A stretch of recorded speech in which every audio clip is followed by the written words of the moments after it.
आज के समय में जब हर ओर शोर है, सोशल मीडिया का शोर, विचारों का शोर, मतभेदों का शोर, ऐसे समय में यदि कोई महापुरुष चुप हो जाए तो वह चुप्पी साधारण नहीं होती। यही प्रश्न आज अनेक लोगों के मन में उठ रहा है कि इस बार असली सत्य अष्टावक्र जी चुप क्यों हैं? क्या ये चुप्पी किसी भय का संकेत है या फिर यह उस सत्य का संकेत है जो शब्दों से परे है?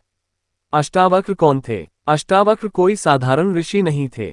वे उस परंपरा के प्रतिनिधि थे जहां ज्ञान शब्दों में नहीं, अनुभूति में उतरता है। उनके शरीर में 8 वक्रताएं थीं, परंतु उनका ज्ञान सीधा और निर्मल था। अष्टावक्र गीता आज भी अद्वैत वेदांत की सबसे तीव्र, निर्भीक और क्रांतिकारी रचना मानी जाती है। अष्टावक्र ने कभी समाज को सुधारने का दावा नहीं किया, न ही भीड़ को आकर्षित करने की चेष्टा की। उनका उद्देश्य केवल एक था, मनुष्य को उसकी असली प्रकृति का बोध कराना। पहले बोलते थे, अब चुप क्यों? जब अष्टावक्र बोलते थे तब सामने राजा जनक जैसे जिज्ञासु थे। वहां सुनने की पात्रता थी। आज प्रश्न यह है कि क्या आज सुनने वाला मौजूद है? अष्टावक्र का मौन ये संकेत देता है कि आज लोग सत्य सुनना नहीं चाहते, केवल अपनी धारणाओं की पुष्टि चाहते हैं। आज अध्यात्म भी मनोरंजन और व्यवसाय बन चुका है। जहां सत्य को कंटेंट बना दिया जाए, वहां मौन ही सबसे बड़ा उत्तर होता है। मौन अष्टावक्र की सबसे ऊंची शिक्षा। अष्टावक्र ने स्वयं कहा था कि जब तक तुम कुछ बनने की चेष्टा कर रहे हो तब तक तुम वह नहीं हो जो तुम हो। मौन कोई कमजोरी नहीं, बल्कि परम बोध की स्थिति है। जब बोलने को कुछ शेष न रहे तब मौन प्रकट होता है। आज अष्टावक्र का मौन ये कह रहा है कि सत्य को समझाने के लिए शब्द व्यर्थ हो चुके हैं। ज्ञान को सुनने से अधिक जीने की आवश्यकता है।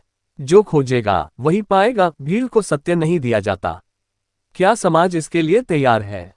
आज का समाज त्वरित समाधान चाहता है। 5 मिनट में ज्ञान, 10 मिनट में ध्यान और 30 सेकंड में मोक्ष। अष्टावक्र इस प्रवृत्ति के विरुद्ध थे।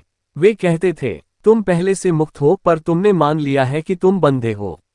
ऐसा सत्य सुनने के लिए अहंकार का टूटना आवश्यक है, और आज का मनुष्य अपने अहंकार को ही पहचान बना चुका है। मौन एक चेतावनी भी है। अष्टावक्र का मौन ये चेतावनी देता है कि यदि सत्य को बाजार बना दिया गया तो सत्य स्वयं पीछे हट जाएगा। जब ज्ञान का उपयोग सत्ता, प्रसिद्धि और प्रभाव के लिए हो तब ऋषि चुप हो जाते हैं। हर युग में सत्य बोलने वाले नहीं, बल्कि सत्य धारण करने वाले कम होते हैं। आज का अष्टावक्र कहाँ है? आज अष्टावक्र किसी मंच पर नहीं, किसी ट्रेंड में नहीं, किसी प्रचार में नहीं। वे आज भी वही हैं। किसी साधक की गहरी चुप्पी में, किसी जिज्ञासु के प्रश्न के भीतर और किसी जागृत व्यक्ति के बोध में। अष्टावक्र बाहर नहीं मिलते, वे भीतर घटते हैं। क्या ये चुप्पी टूटेगी? ये चुप्पी तब टूटेगी जब प्रश्न सच्चा होगा, जिज्ञासा गहरी होगी, सुनने वाला बदलने को तैयार होगा, केवल जानने को नहीं। जब सत्य को सजाने के बजाय स्वीकार करने का साहस होगा। अष्टावक्र तब भी नहीं बोलेंगे बहुत। वे शायद एक वाक्य कहेंगे और वही वाक्य जीवन बदल देगा। निष्कर्ष, चुप्पी को समझो।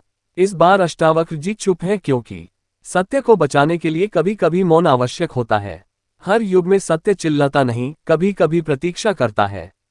और क्योंकि जो तैयार है उसे शब्दों की आवश्यकता नहीं होती। यदि आज आपको यह चुप्पी खल रही है तो समझिए, आपके भीतर कुछ जाग रहा है।